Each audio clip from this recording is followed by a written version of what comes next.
요셉 시리즈를 계속해서 하고 있습니다. 지난주의 말씀은 요셉의 꿈 17세 때의 이야기였습니다. 자, 오늘도 애국으로 팔려간 요셉 17세 소년의 때의 이야기입니다. 자, 오늘 말씀의 내용은 12절부터 말씀을 드리겠습니다. 아버지가 요셉을 불렀습니다. 요셉, 예 아버지, 네 형들에게 좀 갔다 오너라. 형들이 세겜에 있는 거 너 알지? 양치고 있는 거 너도 알지? 예 아버지, 네가 가서 형들이 잘 있는지 또 양들도 잘 있는지 네가 좀 보고 오너라. 예 아버지. 그렇게 대답을 하고 즉시 세겜으로 갔습니다. 세겜으로 갔더니 형들이 없어요. 양떼들도 없습니다. 사람들에게 물어봤더니 도단으로 갔다는 겁니다. 도단으로. 자, 그래서 요셉이 또 도단으로 갔습니다. 도단에 가보니까 도단으로 갔어요. 도단에 형들이 이렇게 모여 있는데 형들이 보니까 저쪽에서 지금 요셉이 오고 있습니다. 형들이 얘기합니다. 저기 꿈꾸는 자가 온다. 저기 꿈꾸는 자가 온다. 그래? 아이고 그럼 잘 됐네. 우리가 요셉을 죽이자. 그래, 죽이자. 죽여서 구덩이에 던지자. 그러면 아버지한테는 뭐라고 말하지? 아버지한테는 짐승에게 물려서 잡혀 먹겠다고 얘기하자. 아, 그래, 좋아. 그게 좋겠다. 이렇게 얘기하는데 그때 르벤, 첫째 형입니다. 르벤이 이렇게 말합니다. 야, 우리 손에 피를 묻히지 말자. 그냥 구덩이에 던져서 그냥 죽게 하자. 우리 손으로 죽일 게 뭐 있냐. 구덩이에 빠지면 어차피 못 올라오는데 그냥 굶어 죽게, 구덩이에서 죽게 하자. 그랬어요. 자, 22절을 보시게 되면은 르벤은 요셉을 사실 살리려고 했습니다. 몰래 꺼내 주려고 했어요. 여러분, 그랬더니 동생들도 그럼 그 방법이 좋겠다. 그래서 그냥 큰 형 말을 들었어요. 자, 요셉이 형들에게 왔습니다. 이게 오면서 형 하고 오는데 형들이 갑자기 돌변을 하는 거예요. 요셉을 잡았어요. 그러더니 채색 옷을 벗겼습니다. 요셉을 구덩이에 빠뜨렸습니다. 다행히 그 구덩이에는 물이 없었어요. 물이. 다행입니다. 자, 근데 이제 형들이 요셉을 구덩이에 던져놓고 이제 형들이 음식을 먹고 있어요. 음식을 먹다 보니까 저쪽에서 이스마엘 장사꾼들이, 애국으로 가는 장사꾼들이 몰려오고 있습니다.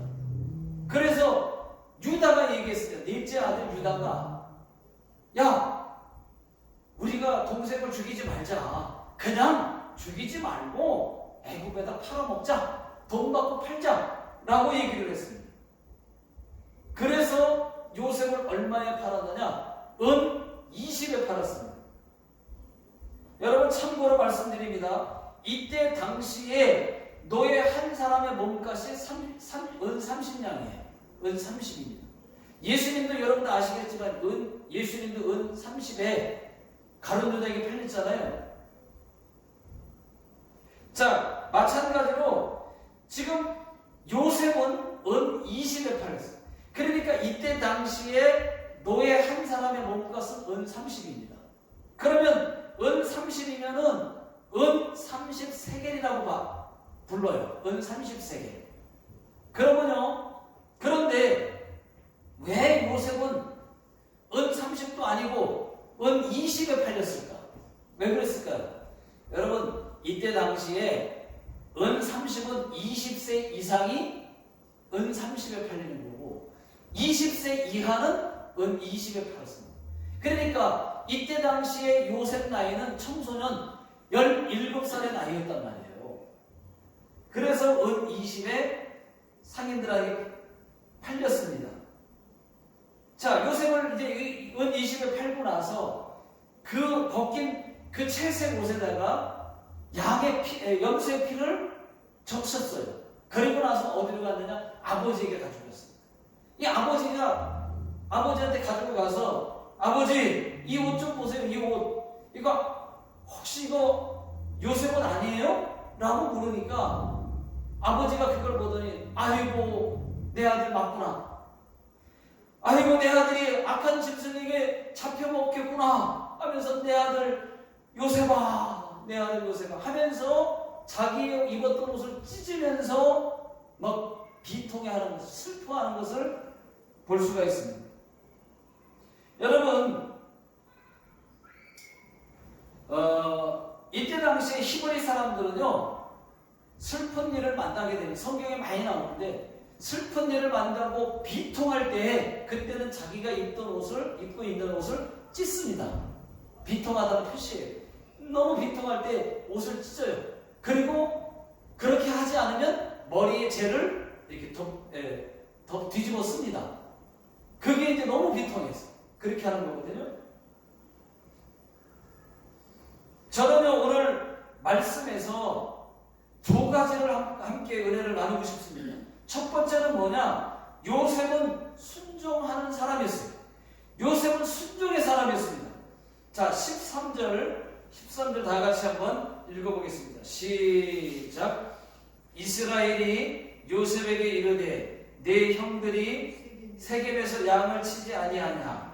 너를 그들에게로 보내리라. 요셉이 아버지에게 대답하되 내가 그리 하겠나이다. 네, 여기 보니까 요셉은 내가 그리 하겠나이다. 그렇게 말하고 즉각 순종합니다. 여러분, 순종은 즉각 순종을 해야지, 시간을 끌거나 시간을 지체하게 되면, 바로 순종하지 않으면 그 순종의 가치가 떨어집니다. 여러분, 분명히 하나님께서 순종하기를 원하시는데 즉각 순종해야 되는데 머뭇머뭇거려요. 자꾸 시간을 끌어요. 그러면 여러분, 순종의 가치가 그만큼 떨어집니다. 하나님은 내가 지금 할 일이 있어도, 또 내가 마음이 좀 편치 않아도, 그것이 하나님의 뜻이면 즉시 순종하기를 원하신단 말이에요. 제가 다녔던 그 옛날에 시골 교회의 목사님이 저에게 신학을 하지 그러냐, 신학해야 된다고 하면서 저한테 얘기를 했어요. 그때 제가 즉각 순종하지 못했습니다. 1년을 더 끌었어요. 그때 이제 후회했죠. 어차피 하나님 앞에 부름을 받고 신학을 하는 거였으면, 목사가 되는 거였으면 더 일찍 할 걸. 왜 1년을 끌었나? 후회했습니다. 다른 목사님들도 보면은, 다른 목사님들도 하나님이 부르시는데 순종하지 않고 시간을 끌다가 사업 다 망하고 또 건강 다 잃고 나중에 하나님 살려주시면 다시 신학하겠습니다, 목사가 되겠습니다 해가지고 뒤늦게 목사가 되신 분들이, 신학하신 분들이 한둘이 아닙니다. 많습니다. 여러분, 우리 모두가 잘 아시는 말씀이 있죠. 순종이 제사보다 낫다. 순종이 제사보다 낫다. 여러분, 이 말씀은 가볍게 들을 말씀이 아닙니다. 순종이 예배보다 낫다는 말입니다. 예배가 여러분 얼마나 중요합니까? 그런데 그 예배보다도 더 중요한 것이 순종이라는 거예요. 순종이 제사보다 낫다. 제사는 오늘날 예배 아닙니까? 그런데 예배를 그렇게 많이 드리면 뭐합니까? 너희 제사에 내가 질렸다, 이렇게 말씀하시는데요. 여러분, 순종 없는 제사, 예배죠. 순종 없는 예배, 그 예배에 질렸다는 거예요. 하나님이 그렇게 말씀하십니다. 아무런 변화가 없는, 아무런 변화 없이, 아무런 순종도 없이 예배는 드리는데 그냥 똑같아요. 그러니까 예배보다 순종이 더 낫다고 하는 말은 예배는 매일 주마다 드립니다. 그런데 아무런 변화도 없고 하나님 앞에 순종하는 것도 없고 다른 것도 안 보이고 마치 종교생활처럼 그냥 예배만 드리고 가니 하나님이 뭐라고 하십니까? 너희의 그 수많은 예배에 내가 제사에 들렸다 그렇게 말씀하죠. 구약에서. 그러니까 여러분 그래서 순종이 제사보다 낫다, 예배보다 낫다 그렇게 말해요. 변화가 있어야 돼요. 변화가. 여러분 요셉은 순종도 잘했지만은 불평도 없었습니다. 성경 어디를 봐도 요셉이 불평했다는 말이 구절이 하나도 없습니다. 자, 13절에 보면 내가 그리하겠나이다 하면서 순종을 해요. 즉시 불평 없이 어디를 갔느냐? 아버지 말대로 세겜을 갔습니다. 여러분 요셉의 집, 이 가나안 땅 헤브론에서부터 세겜까지는 약 거리가 얼마큼 되느냐? 80km입니다. 여러분 80km.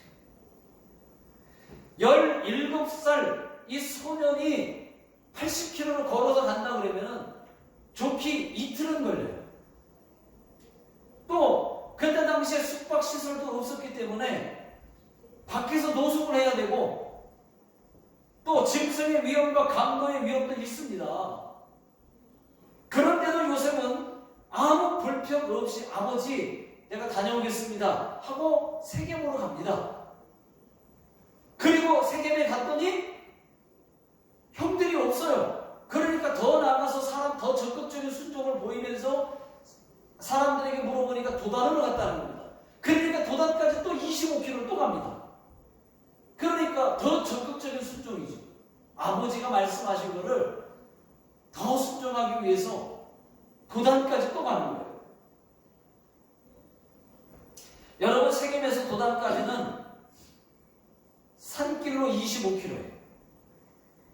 그러니까 집 헤브론에서부터 오히려 도단까지는 105km입니다. 105km. 자, 그런데 세겜에 갔다 와라. 그래서 세겜에 갔더니 형들이 없어요. 그러면 집으로 그냥 돌아와도 돼요. 혼나지 않아요. 왜? 아버지가 세겜 갔다 오라 그랬는데 아버지 세겜 갔는데 형들을 찾을 수가 없었어요.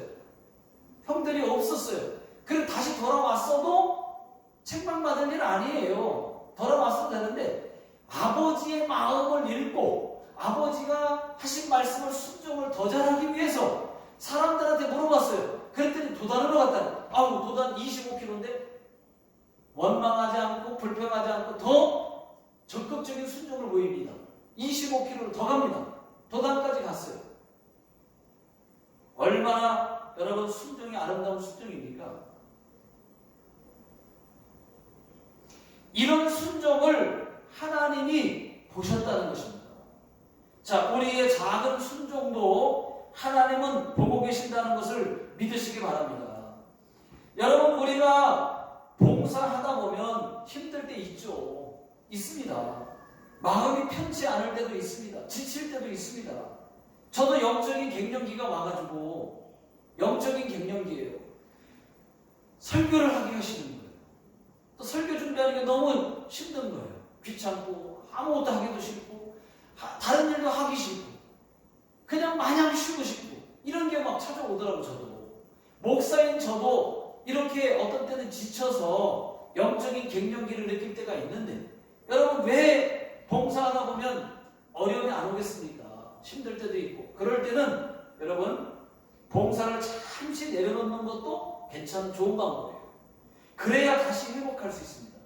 그런데 그것이 길어지면 안 돼요. 그 대신에 잠시 좀 얼만큼만 좀 쉬었으면 좋겠다. 그런 것도 필요합니다. 때로는 저도 영적인 갱년기가 있었습니다. 목사인 저도 갱년기가 있어서 정말 그때는요 설교하기 싫고 또 설교 준비하기 싫고 얼마나 힘들었는지 모릅니다. 당연하죠. 여러분 사람인데 어떻게 늘 성령 충만할 수가 있겠습니까? 여러분들도 그럴 때는 봉사를 잠시 내려놓는 것도 좋은 방법이라고 저는 생각합니다. 그래야 다시 회복할 수가 있습니다. 그런데 그것이 오래가면 안 된다는 것입니다. 여러분, 그리스도인들에게 있어서 봉사는 십자가의 감격에 대한 반응입니다. 예수 십자가의 사랑이 너무 커서 내가 자발적으로 봉사하는 것입니다. 나를 사랑하사 독생자 예수 그리스도를 우리에게 아낌없이 내어주신 하나님의 그 크신 사랑과 그 사랑에 감사해서 또 우리 죄를 다 짊어지시고 십자가에 물과 피를 다 흘려 쏟아주신 그 예수님의 그 사랑에 대한 1000분의 1, 아니 10,000분의 1, 그 보답이 바로 봉사, 헌신이라고 하는 것입니다. 여러분, 요셉처럼 봉사에 불평하지 않고 더 적극적인 순종의 사람들 되시기를 예수 능력의 이름으로 축원합니다. 자, 첫 번째는 요셉은 순종하는 사람이었습니다. 순종을 하더라도 더 순종을 적극적으로 하는 사람입니다. 그리고 불평 없이 순종하는 사람이에요. 자, 두 번째는 요셉은 고난을 겪었습니다. 자, 우리 18절 다 같이 읽겠습니다. 요셉이 그들에게 가까이 오기 전에 그들이 요셉을 멀리서 보고 죽이기를 꾀하여. 자, 형들이 동생을 죽이려고 했다니까요. 여러분, 형이 어떻게 동생을 죽이려고 합니까? 이것이 얼마나 참 큰일입니까? 여러분, 신기하지 않습니까? 멀리서 보고 있는 그 요셉을 금방 알아봤다니까요. 그 이유가 뭐겠습니까? 요셉이 눈에 잘 띄는 그 채색 옷을 입었기 때문에, 그래서 잘 알아본 거 아니겠습니까? 여러분, 그 전에는 죽일 생각이 없었어요. 형들이 전에는 미워했다고만 했습니다. 성경에 보니까. 그리고 더욱 미워했다고 했어요. 근데 형들이 요셉을 보는 순간 죽이고 싶었습니다. 시기와 질투의 이 불꽃에 마귀 사탄이 불을 확 질러버렸습니다. 그랬더니 형들이 어떻게 했습니까? 죽이려고 했어요. 전에는 죽이려고 생각하지 않았어요. 미워만 했고 더 미워는 했어도 죽이려고까지는 생각하지 않았어요. 그런데 요셉을 채색 옷을 입고 오는 그 요셉을 보는 순간 확 죽이고 싶은 생각이 들었던 것입니다. 여러분, 이 시기와 이 질투에 이 불꽃에 여러분 악한 마귀 사탄이 불을 확 질러버린 거예요. 그러니까 죽이려고 했어요. 20절 다 같이, 23절 다 같이, 24절 읽겠습니다. 시작. 자, 그를 죽여 한 구덩이에 던지고 우리가 말하기를 악한 사람이 그를 잡아먹었다 하자. 그의 꿈이 어떻게 되는지를 우리가 볼 것이니라 하는지라. 23절. 요셉이 형들에게 이르매 그의 형들이 요셉의 옷 곧 그가 입은 채색 옷을 벗기고. 24절. 그를 잡아 구덩이에 던지니 그 구덩이는 빈 것이라 그 속에는 물이 없었더라. 여러분, 형들이 요셉의 채색 옷을 벗겼습니다. 요셉을 구덩이에 던졌습니다. 여기서 참고로 말씀드립니다. 여러분, 구덩이는 우리가 알고 있는 그런 구덩이가 아니에요. 이스라엘은 굉장히 더운 나라이고 비가 잘 오지 않는 나라입니다. 비오는 오기 때만 며칠 동안 또는 한 달 동안만 비가 내렸다 말았다 비가 오는 때가 딱 한 달인데 나머지 11달은요 비가 오질 않았습니다. 그래서 그릇마다 다 물을 받아놓고 그래도 그것만 갖고는 턱없이 부족하기 때문에 들판에 구덩이를 이렇게 팠던 겁니다. 그러니까 들판에 구덩이가 많아요.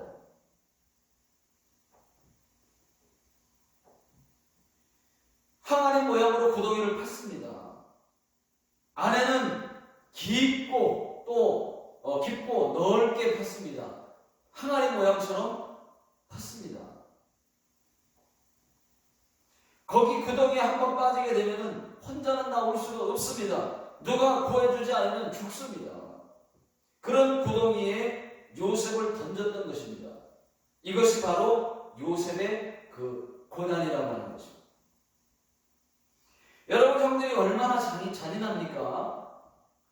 물론 그 채색 옷이 아버지 사랑의 상징이었으니까 그것을 벗기고 싶었을 것입니다.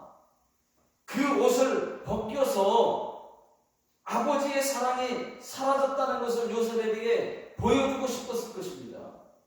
또 그 옷에 피를 묻혀서 아버지, 요셉이 죽었어요 라고 보여주고 싶었을 겁니다. 그러고 싶었을 겁니다.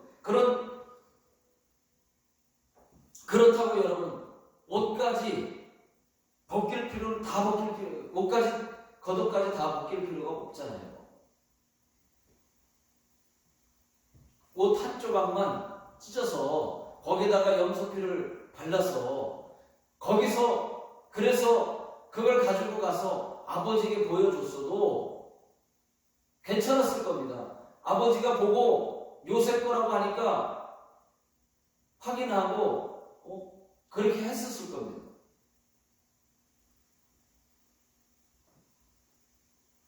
그런데 마귀는 그렇게 하지 않았습니다. 더 악하게, 더 잔인하게, 더 괴롭게 역사한다는 사실을 여러분 아셔야 됩니다. 여러분, 그렇다고 옷까지 벗길 필요까지 있겠습니까? 옷 한 조각만 찢어서 그것을 가지고 아버지에게 가져갔어도 아버지가 알아봤을 텐데 마귀는 그렇게 하지 않습니다. 옷 전체에다가 염소피를 적셔서 아버지에게 가져가서 더 크게 그렇게 마귀는 더 크게 역사하려고 하는 것이죠. 여러분, 그렇습니다. 마귀 사탄은 우리에게 마음에 불을 질러서 더 악하게, 작게가 아닙니다. 더 잔인하게, 더 괴롭히고 더 괴롭게 역사한다고 하는 것을 여러분 아셔야 됩니다. 마귀는 사람의 마음에 불을 질러요. 더 미워하게 만들고, 더 싸우게 만들고, 교회에 불을 지르고, 가정에 불을 지르고, 가정이 깨지도록 만드는 것이 바로 악한 마귀 사탄이라고 하는 것입니다. 그때 이기면 마귀를 이기는 것이고, 하나님을 기쁘시게 하는 것이고, 시험을 통과하는 것입니다. 여러분, 누구에게나 다 고난은 있습니다. 예수 잘 믿는 사람에게도 고난은 있습니다. 요셉에게도 이런 죽음의 고난이 있었습니다. 여러분, 그러나 여러분, 하나님은 어떤 하나님이십니까? 요셉이 고난을 당할 때, 또 형들이 요셉을 죽이려고 할 때, 그때 위기의 순간에 위기를 면케해 주셨단 말이죠. 자, 21절 다 같이, 22절 다 같이 읽겠습니다. 시작. 르우벤이 듣고 요셉을 그들의 손에서 구하려 하여 이르되 우리가 그의 생명은 해치지 말자. 르우벤이 또 그들에게 이르되 피를 흘리지 말라. 그를 광야 그 구덩이에 던지고 손을 그에게 대지 말라 하니 이는 그가 요셉을 그들의 손에서 구출하여 그의 아버지에게로 돌려보내려 함이었더니. 여러분, 르우벤이 누굽니까? 장남 아니겠습니까? 르우벤이 왜 요셉을 살리려고 했을까요? 사실은 르우벤도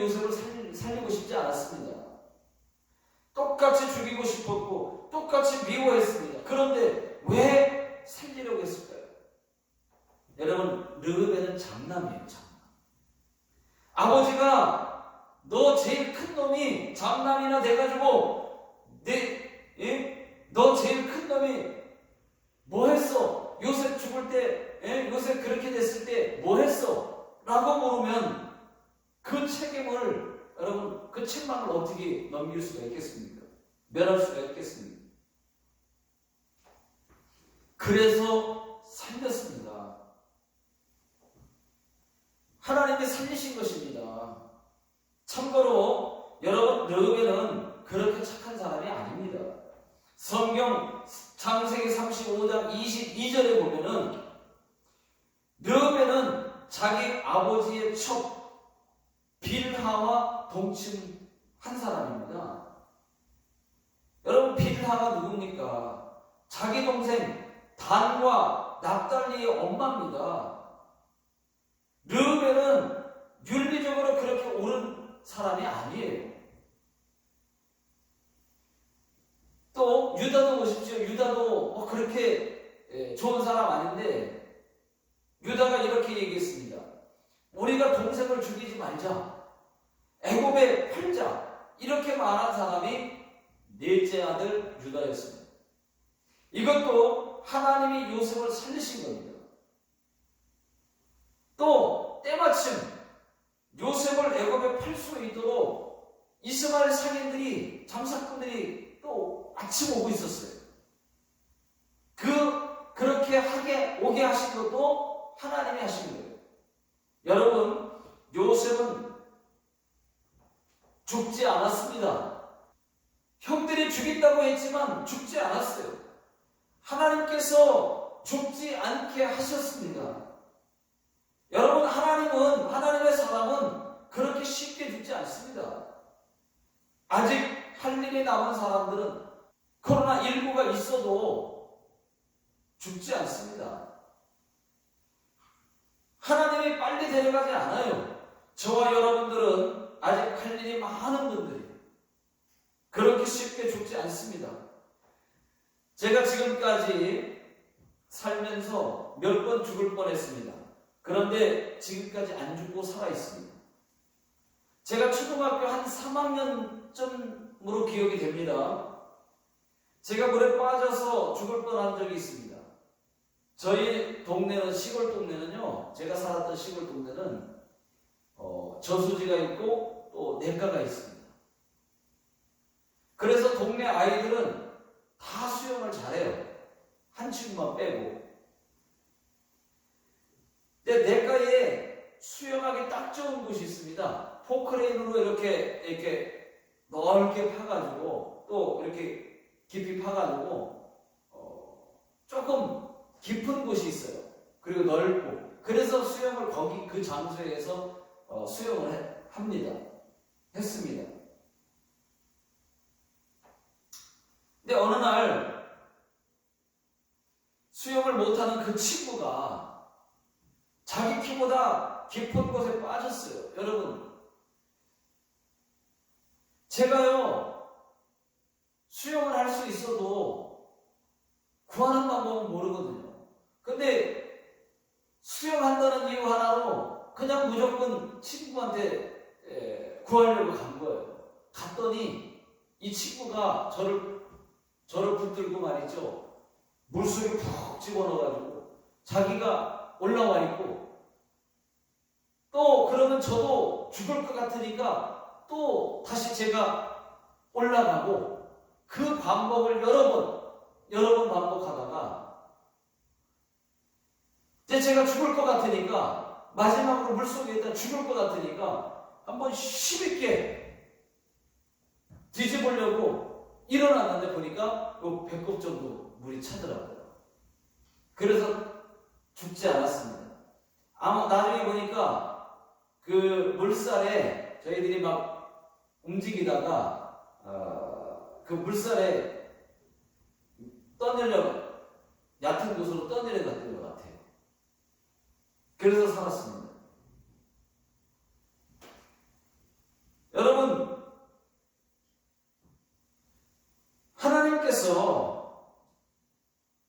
하나님께서 저를 살리셨어요. 여러분, 그때 제가 하나님이 저를 살리지 않으셨으면 저는 아마 초등학생 때 이미 죽었을 겁니다. 자, 그뿐만이 아닙니다. 제가 신학하기 전에 회사에서 전기 만질 때 일입니다. 제가 높은 곳에 사다리를 받쳐놓고 올라갔거든요. 높게 사다리를 받쳤습니다. 그 사다리에 올라가는데 휘청이 춘대요. 높게 받쳤거든요. 그 전기 일을 하기 위해서 제가 올라갔다가 전선을 까다가 전선에 감전이 됐어요. 그래가지고 전기에 감전돼가지고 늘러붙어 있었습니다. 제가 그걸 느끼는 거예요. 지금 전기가 오는 것을 지금 느끼면서 이렇게 죽는구나 하는데 이게 몇 초인지 알 수는 없는데 여러분 잠깐 찌릿하고 탁 뛰면은 괜찮은데 저는 붙어 있었다니까 그냥 붙어 있었다니까요. 여러분 분명한 사실은 여러분 이 전기에 이렇게 붙어서 감전되잖아요. 그럼 자기 힘으로 이거를 뛸 수가 없어요. 뛸 수가 없습니다. 근데 저는 몇 초인지는 모르겠어요. 10초인지 20초인지는 모르겠지만 계속 하고 붙어 있었던 거예요. 말도 했다니까. 근데 안 떨어져요. 근데 하나님께서 저를 갑자기 전기가 안 오게 하더니 딱 떨어졌어요. 벤치를 잡고 있던 벤치를 밑으로 내팽개쳤죠. 알고 보니까 그 차단기, 전기 용어로는 브레이커라고 그러는데 이 브레이커를 내렸는데 전기가 그 브레이커 고장 나가지고 전기가 통했던 거예요.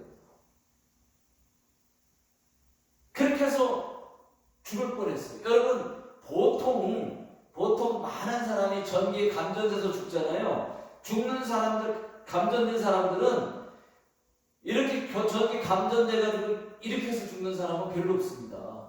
그렇게 해서 죽는 것보다 높은 데 올라갔다가 전봇대에 올라갔다가 전기 감전돼서 찌릿하는 순간에 몸을 움츠리다가 깜짝 놀래가지고 균형을 잃고 떨어져서 죽는 겁니다. 저는 그렇게 전기 감전만 두 번 감전돼서 죽을 뻔했어요.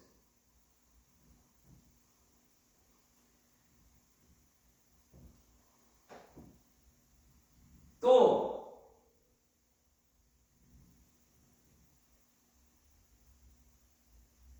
그뿐만이 아닙니다. 또 한 번은 공장 그 천장 위에서 전기 공사를 하다가 전기를 고치다가 이렇게 진단을 이제 테스트를 해보니까 저쪽에 창고인데요. 창고 쪽 그 지붕에서 창고 쪽 위에서 천장에서 전기가 이상이 되는 것을 발견하게 됐어요. 그래서 제가 그 전기 고치려고 그 창고인데 이 창고 천장인데요. 굉장히 낡은 곳이에요. 그래서 그곳에 가서 이제 전기를 고치려고 이제 막 가는데 발을 딱 밟는 순간에 그 천장이 와장창 스리트에 나와요. 와장창 깨지면서 제가 밑으로 떨어지는데 찰나에 이 뼈대 있지 않습니까? 스리트 이 뼈대 그 뼈대에 제가 이 왼쪽 팔이 딱 걸렸어요. 그래서 대롱대롱 매달렸어요. 여러분 그때는 순발력이 어디 있습니까? 운동신경? 그거하고 전혀 관계 없어요. 순간적으로 와장창 깨지는데 딱 여기가 걸린 거예요. 그래서 살았습니다. 하나님이 그렇게 살려주신 거예요. 여러분 아무리 죽을 일이 있어도 하나님의 사람은 또 하나님이 아직 쓸 일이 남은 사람들은 그렇게 쉽게 죽지 않습니다. 그러니까 저와 여러분들은 하나님의 일을 아직 할 일이 많이 남은 사람들이에요. 그래서 결코 하나님이 코로나19가 있어도 우리를 쉽게 죽게 하지 않습니다. 주님께서 세운 교회 찬양하시고 기도와 축도로 마치겠습니다.